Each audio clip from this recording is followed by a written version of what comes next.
for this for many reasons. I feel like in this crazy life that we live in, things go full circle. So, to full disclosure, I grew up across the street from you. Yes, neighbors. Isn't that crazy? I know, it's super crazy. How long has it been?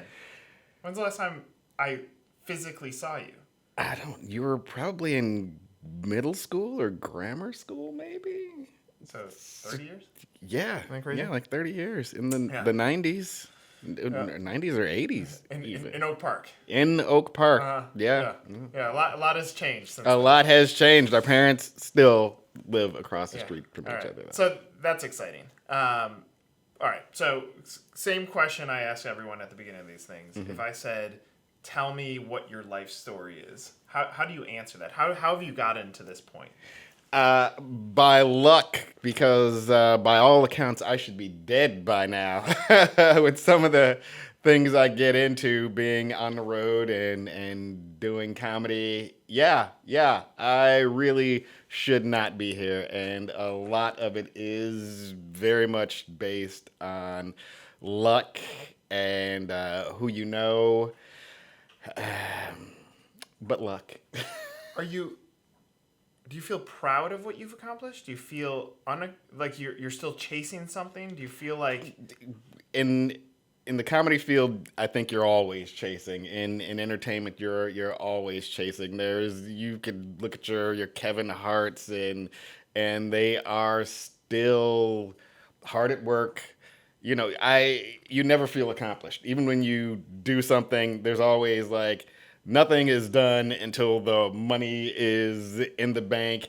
And even with that, while you're waiting for that money to get in the bank, you're contacting somebody else. Hey, I see you do shows or out networking. And it's like, oh, you have a project coming up. Or, hey, I have a project coming up. I'd love to have you be a part of it. And it's just like, sure, well, let's talk, let's meet, and all that entire process of then getting to the point where, all right, we're filming or we're recording and contracts are signed, and all right, now waiting for that money to be in the bank, and then just off to the next. So, you know, I never feel fully accomplished, and like I'm always working.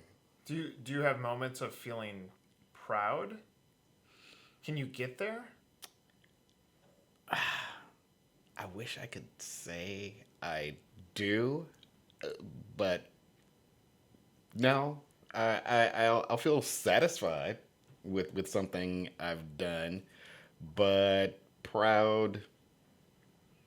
No, probably because of my upbringing, and there was a lot of teasing that went on in my house. So even if you did something, you're like, yeah, that was pretty good. My dad or my sister or mom would be like, yeah, I could have done a better job, or you could have done it like this, and then you're just like in your head like, yeah, I suppose I could have done something better. And So you obviously you get an appearance on Easy on Netflix. Mm-hmm. Do you watch that back and say that's cool, or are you like, all right, great that I got this first step, but world, there's more to me than this one moment. I haven't watched it. Really? Yeah, I haven't watched. I saw my part in season 2 because we're at a party for wrapping season 2, and it was on, and I just happened to be standing by the screen having a beer, and it came on. I looked over, and I was like, oh, all right, There I am. yeah. So, is it just And no offense, Joe. The show is great. Everyone tells me that it's great. I get sent pictures of me on there, but I think that's most artists. Like, it's interesting. Like the art happens in the moment, and then you move on. Yeah. Is that accurate? That's absolutely accurate. Is that with your stand-up? Is that anything that you do? Do you feel like you're moving, like that's a stepping stone to whatever else you're trying to accomplish? Well, with my stand-up, because I'm so just in the moment and all over the place, I record it, And so I do go back and listen to it, and I'm like, oh, that works. And you can like find jokes that way, or go back and watch video of myself doing stand up, not necessarily for, not at all for enjoyment, but just for, all right, what facial expression did I do right there? Yeah. What movement did I do right there to make people laugh? Or I was just riffing and found something. So let me make sure to go back and write that joke down. So going back and watching it or listening to my stand up is just to make things better. So it's more work. Perfecting the act. Yeah. Do you feel like can you get micro into a part of your bit where you say, all right, I nailed that? Like, is that as close to proud that you can get in singular? Like, it's got to be broken down to such a singular moment. I wouldn't do that because I'd probably do it differently the next time I went out there and did it, because I don't like to, some comics like to have everything perfect. Each time they do it, they're like, this is how it must go. This is how it must go. And I fly by the seat of my pants, and I like for things to be organic, and I never know what I'm going to get from the crowd, or what I might see in the crowd, or what might happen from walking backstage to being on stage. So I really like to keep it organic. So, I mean, I'll have the jokes in my head, and I'll know about them, and I'll know what works. But as far as getting micro and saying, I can't. So what is winning for you now? Like, what are you fighting for?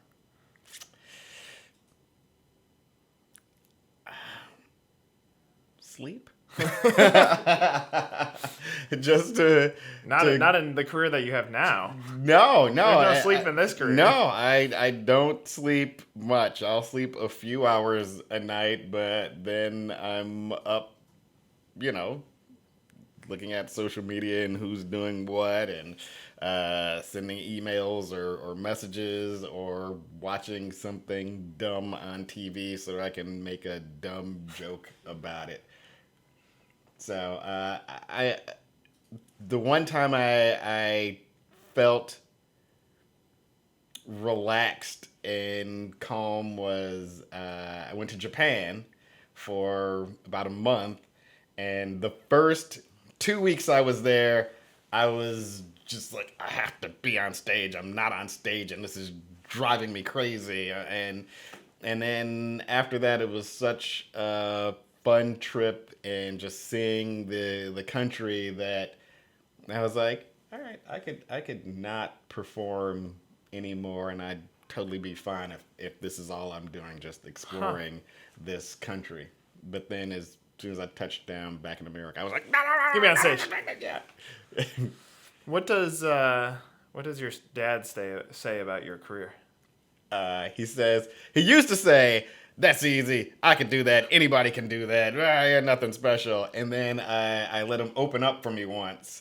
And he walked out on stage, and immediately he notices how bright the lights are compared to being in the audience. And he puts his hand up, and he's like trying to see the audience. And he does this first joke that he wrote, and it just goes over to nothing. No one says anything. Everyone's just staring at him, and he gets a lump in his throat, and he's just like, and he's like struggling to breathe. And he brought a beer with him, and he takes his beer and he tries to drink it down to get that knot out of his throat, and he can't. And then he tries another joke, and that one bombs as well. And then he just goes, ah, and he throws his hands up and he walks off stage. And so now, if I do something that he likes, he'll say he's proud of me, but then he'll still give me some jabs in there. But once he realizes it's not as easy as he thought it was, he digs what I do, and he'll still come and see some shows. That's cool. I mean, it's good for, like, how many parents can say that they lived one moment in the shoes of their children? Because, they perceive, no matter what your career is, that, I could do that. Yeah. I made you. Yeah, right. He's like, I'm better than you. And I have it I have it on video, and sometimes we play it at family get-togethers. Just to make fun of him. It's like, hey, remember that time? And he's just like, rah, rah. And he's like, well, I still could have done better. And it's just like, no, you couldn't. So, okay, back to winning. You could take any comedian that eventually makes it. Comedians, almost anybody that's a stand-up comedian has some sort of painful background, something that exists in their life that causes them to be crazy enough to do this career. Most of them talk about this. For winning, it seems like there is a consistency that it's hard to even define it. Like, because you get on a show, you get a special, you make money.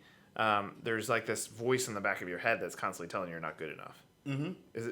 Is that accurate? That winning is going to be hard to ever define in your career because of that voice in the back of your head? Yeah, you're forever chasing the dragon, and you just want more.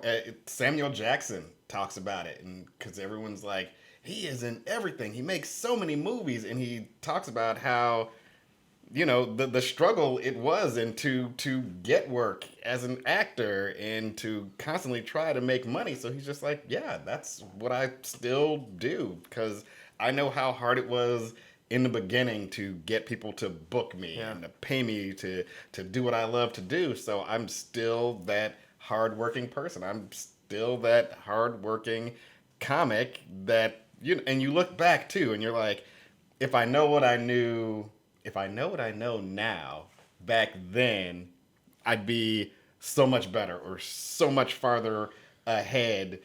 And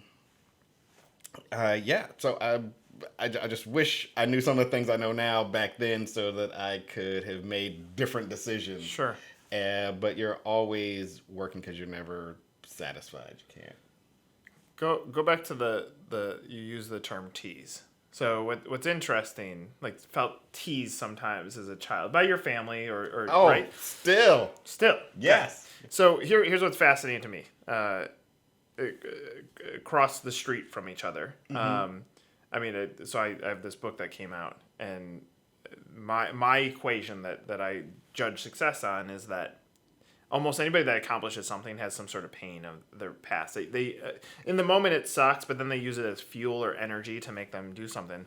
So 50 feet away, here I am being teased for the fat kid, which eventually has motivated every single thing that I do.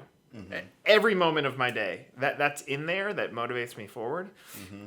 Do you feel like that life that you had as a younger person is still fuel for what you're doing today? Yeah. I'm not very tall and very slight of build, so I was teased all the time about my height. And I like had this scar on my face forever.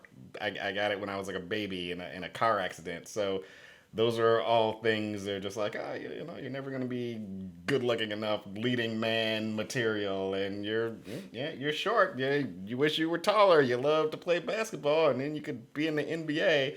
And so yeah, those are always things and still, I think I'm this tall guy inside. I feel like I'm a giant, but then I walk around amongst people and I'm just like, I hate crowds because I can't see anything.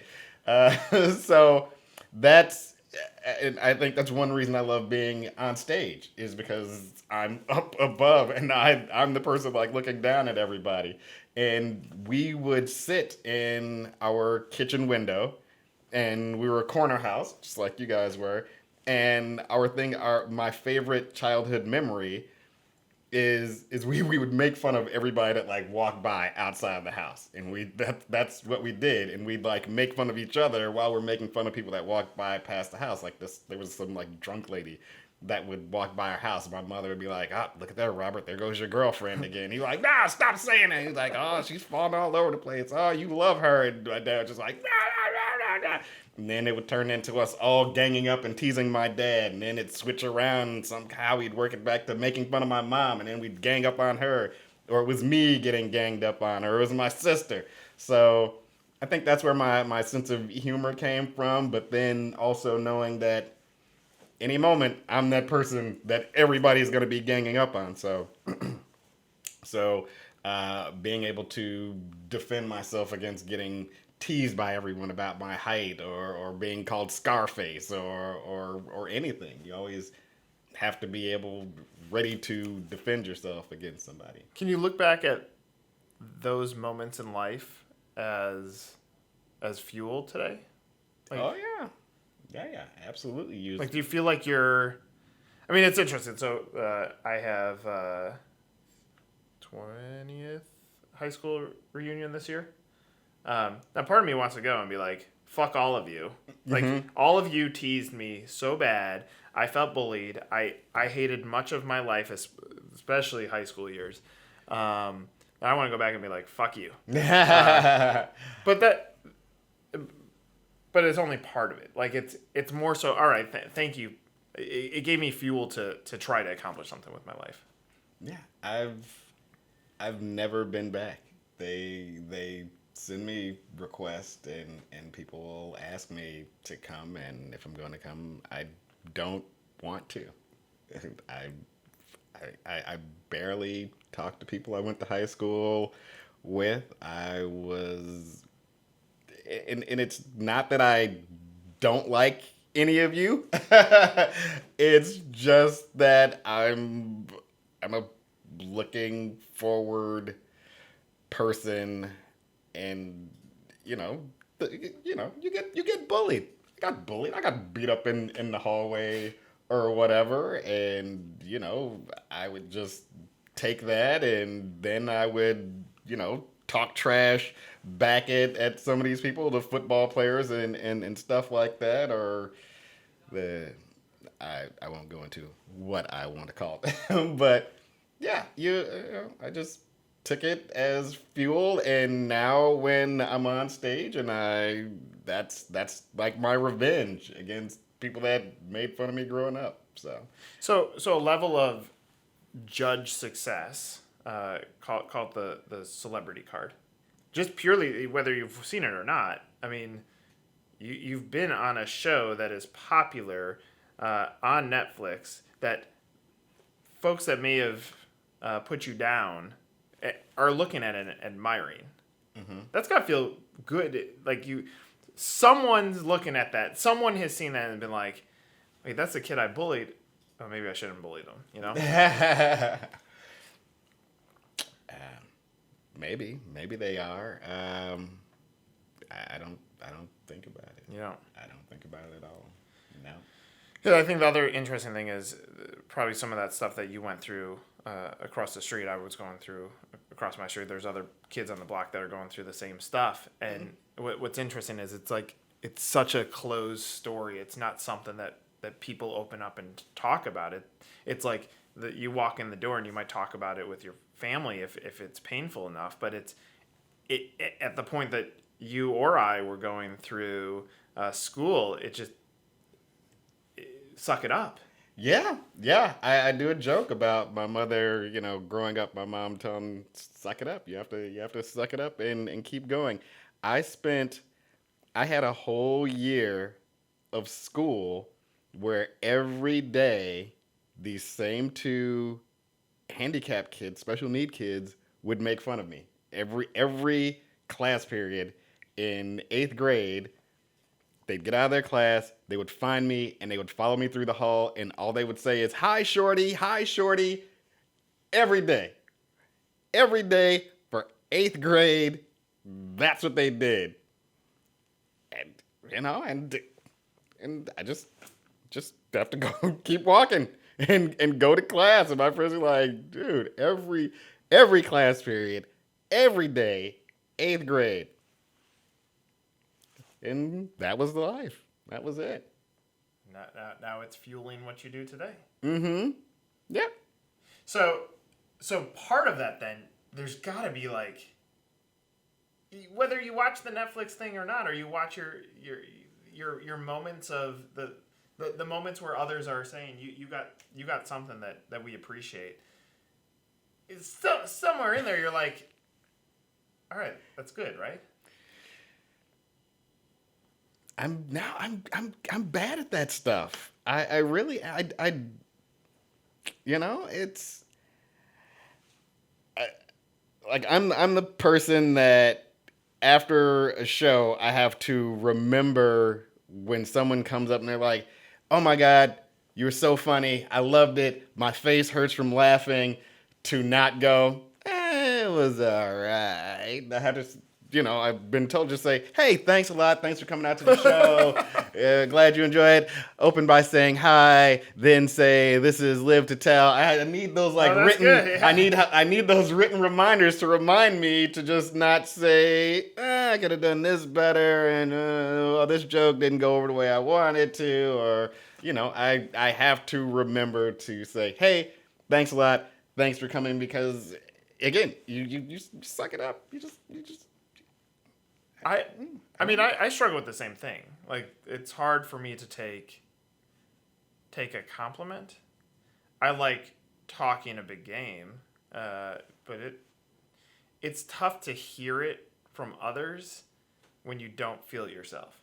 You know what I'm saying? Yeah. Yeah, it's fascinating. I mean, like, inside me, I would love to be a stand-up comedian. I would love to do what you do. I We're like very making depressed people. Right.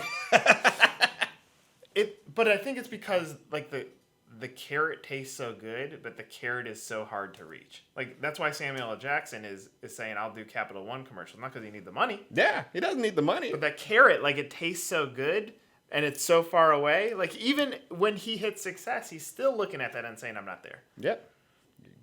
You have to keep going, and you want it, but yet inside you feel you'll never attain it, so you have to keep going. Like I think, like maybe the only person I've maybe heard say that they got where they wanted to be was Eddie Murphy, and he was doing this interview, and they were like, "Well, you're not out. You don't go around doing stand up anymore. What do you do?" And he's like, "I just sit at home and play my guitar." And he was like, "That's where I am in my life now. That's all I want to do is sit at home and play my guitar." Do you know what that moment is for you? I was riding down here today on the train, and I was looking out the window, and in my head I was like, I think I'd be perfectly happy on a deserted island, just cut off from everybody and everything, and just the sounds of the waves, and then I don't know, some weird dark cloud monster come out and like kill me, like in the TV show Lost. We were talking about Game of Thrones earlier, and the horrible ending.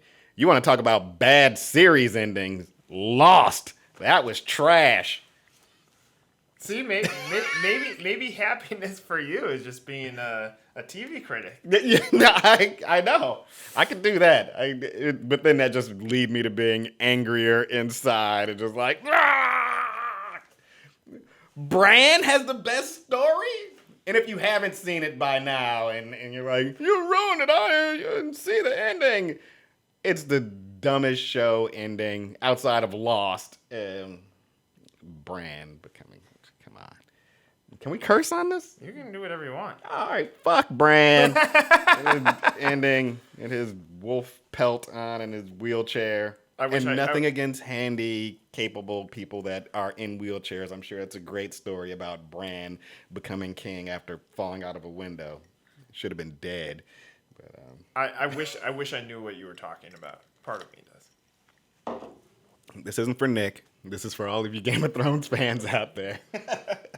So I end most of these by asking a question of what equals happiness. But I'm not going to ask that because I feel like you're going to constantly chase it. But let me put this context around it. Like, it doesn't matter.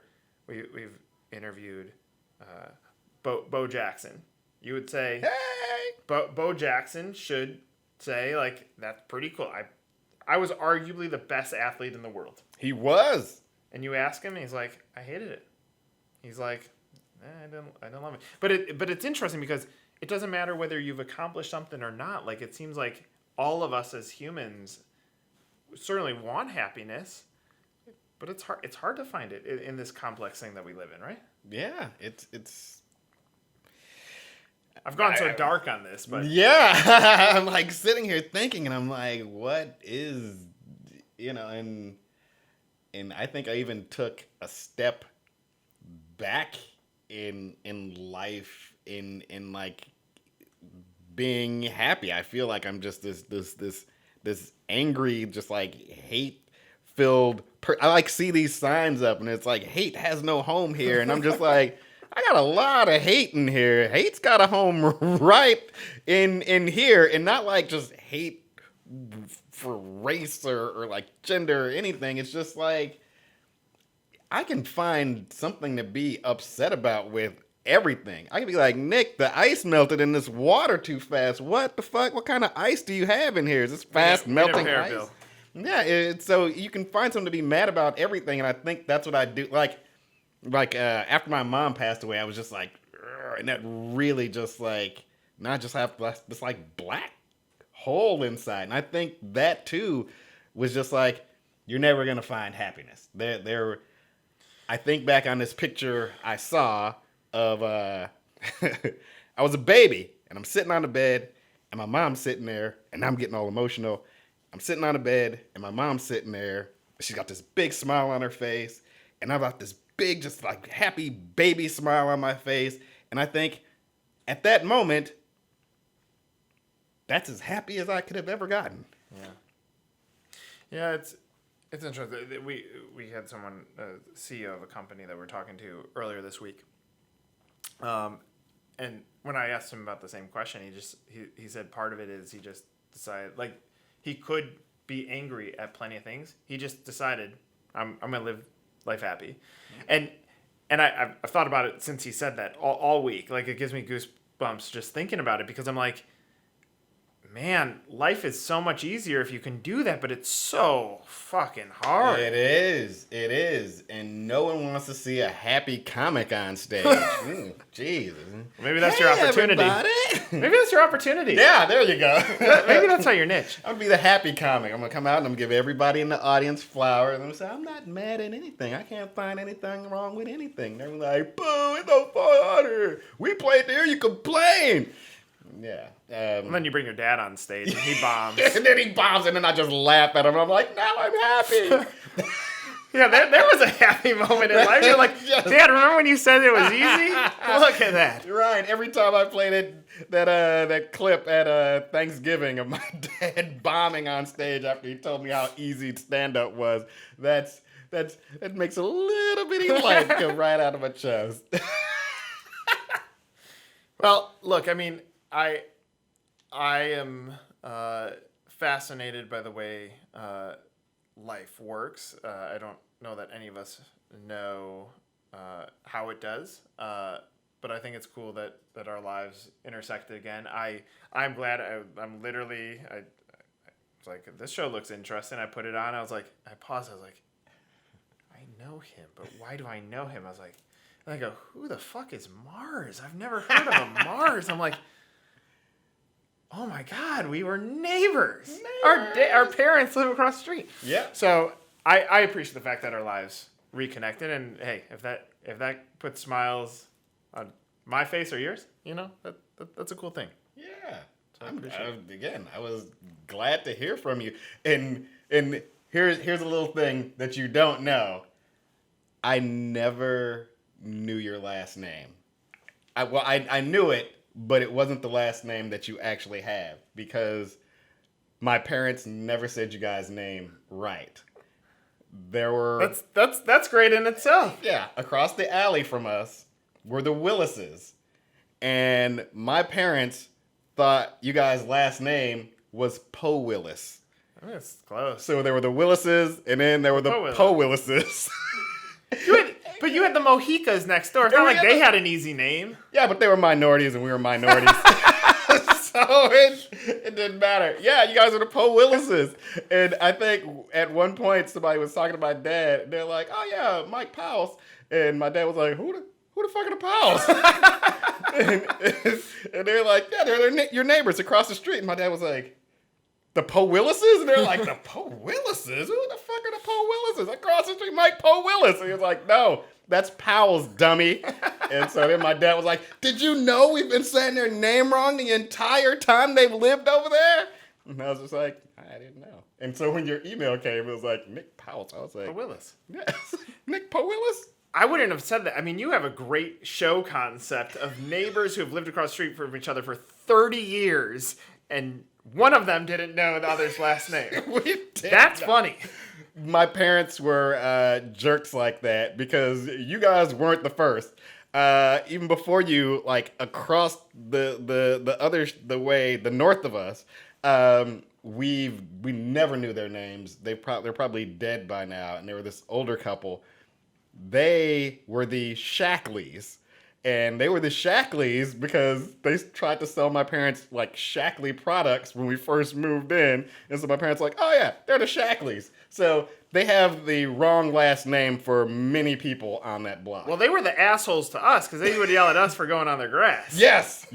Yeah. Old man Shackley didn't want anybody on his grass. There were plenty of those. Yeah. And the Gibsons, who had like 16 kids. There was that, yeah. Yeah, the Pop Gibson. You can't go on their grass either. Nope. Yeah, it will always like thinking back to growing up on that block. It's like the complexities of it, and for the time. I mean the diversity that's happening on that block. Yeah. It's insane. It's really a cool thing, and the Oak Park is all full of shit when they say how diverse of a community they are, because it's still segregated just like everything else. Yep.